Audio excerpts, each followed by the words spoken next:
was that noise? Well, I will explain. You know, the weather is perfect, and it is perfect to get out and enjoy the great outdoors. And the perfect place to do this is the Wildlife World Zoo and Aquarium. Education specialist Christy Morcom is here today with her friend. That's right, that's her friend, the Abyssinian Ground Hornbill. I know he doesn't have a mic, but who is your friend here? Josh Jernigan. He's the education curator and likes to come with me to help me with the larger animals. Yeah, it's not that she doesn't think you can't do this by yourself, but this guy's sort of loud. She is loud, and she's a little awkward getting through the doors and being such a large bird. This is Elvis, our Abyssinian Ground Hornbill, and sometimes they're called Northern Ground Hornbill, which is a lot easier to remember than Abyssinian. And they're an African bird. They're found in the northern region of Africa.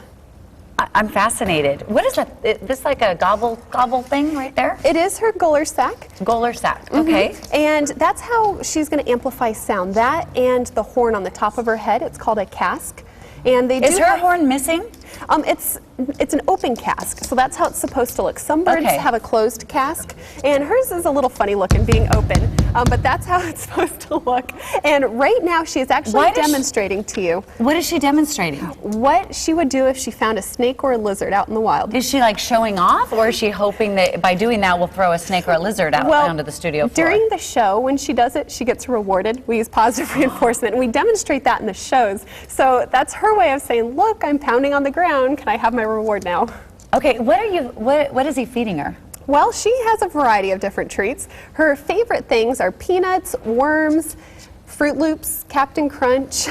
So she likes cereal. She does. She likes lots of different things, and in the wild they're omnivores. They can eat fruits and veggies. Primarily they do eat small animals like snakes, lizards, and even small rodents. Well, you said when she catches the lizards, she picks them up and then she just bangs them against the ground to stun them. That's right. She does that to stun them. You're absolutely right. That way they can't come back and injure her, especially if she had something like a snake that could potentially come back and strike at her face or strike at her legs. That's going to help her stay nice and safe. If Brendan can get a shot of her eyelashes, what I would give to have eyelashes like Elvis. Right, yes. Her eyelashes make a lot of girls jealous. They're gorgeous, they're really thick, and they're actually modified feathers. And they get the name ground hornbill because they do spend so much time on the ground. So the eyelashes help keep any dirt or debris out of their eyes. Now, does she fly? She does fly, and she's fully flighted. If you come out to Wildlife World, she's part of our education department, and she'll fly around stage back and forth. But typically in the wild, these birds only fly if they're in danger. Is it, now we keep calling her a she, but her name is Elvis. Right, yes. Is there a story behind that? There is. When they're young, it's really hard to tell the difference between the males and females, and she's always loved to be the star of the show, so that's how she got the name Elvis. Now, as they mature, you can actually... She likes that. Look at her. She does. She loves to be scratched.